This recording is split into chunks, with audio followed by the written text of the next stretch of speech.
Assalamualaikum warahmatullahi wabarakatuh. Apa kabarnya anak-anakku pagi ini? Semoga kita semua dalam keadaan sehat walafiat. Sebelum kita memulai pelajaran, terlebih dahulu kita sama-sama membaca doa. Bismillahirrahmanirrahim. Raditu billahi robba wa bil islami dina wa bi muhammadin nabiyyan wa rasul. Rabbi zidni ilman warzuqni fahman.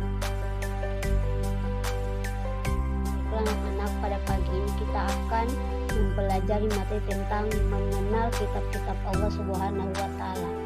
Pada materi ini ada beberapa pembahasan yang akan kita pelajari. Yang pertama, iman kepada kitab-kitab Allah. Yang kedua, dalil-dalil yang terkait dengan iman kepada kitab-kitab Allah. Yang ketiga, nama-nama kitab Allah Subhanahu wa Ta'ala dan Rasul yang menerimanya. Yang keempat, fungsi iman kepada kitab-kitab Allah.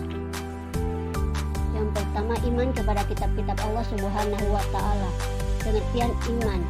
Iman artinya menurut bahasa berasal dari bahasa Arab, yaitu amana yu'minu imanan, artinya membenarkan. Sedangkan istilah iman adalah kepercayaan dalam hati, meyakini dan membenarkan bahwa adanya Tuhan dan membenarkan semua yang dibawa oleh Nabi Muhammad SAW. Yang kedua, pengertian kitab-kitab Allah. Kitab Allah adalah wahyu Allah Subhanahu wa Ta'ala yang disampaikan kepada Rasul untuk diajarkan kepada manusia sebagai petunjuk dan pedoman hidup.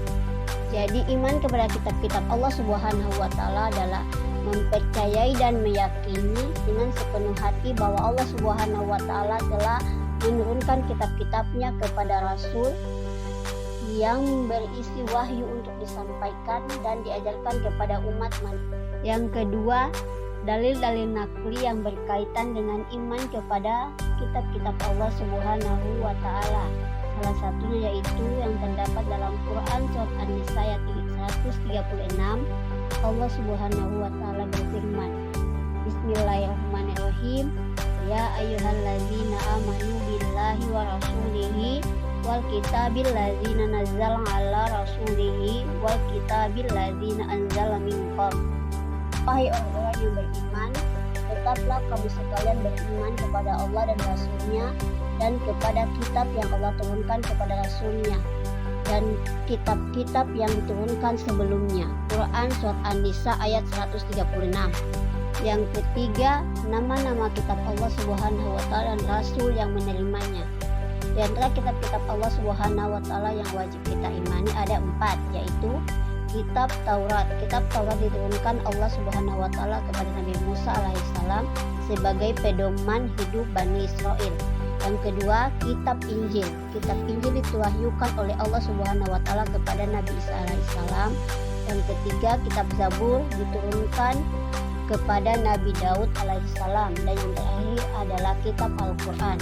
Al-Quran diturunkan Allah Subhanahu wa Ta'ala kepada Nabi Muhammad SAW melalui malaikat Jibril.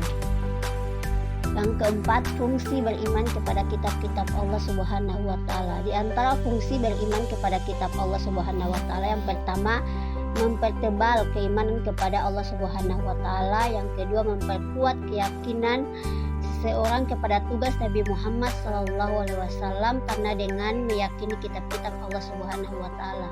Yang ketiga, menambah ilmu pengetahuan. Dan yang keempat, menanamkan sikap toleransi terhadap agama lain. Baiklah anak-anak, itu beberapa materi yang Ibu dapat sampaikan pada pagi hari ini. Assalamualaikum warahmatullahi wabarakatuh.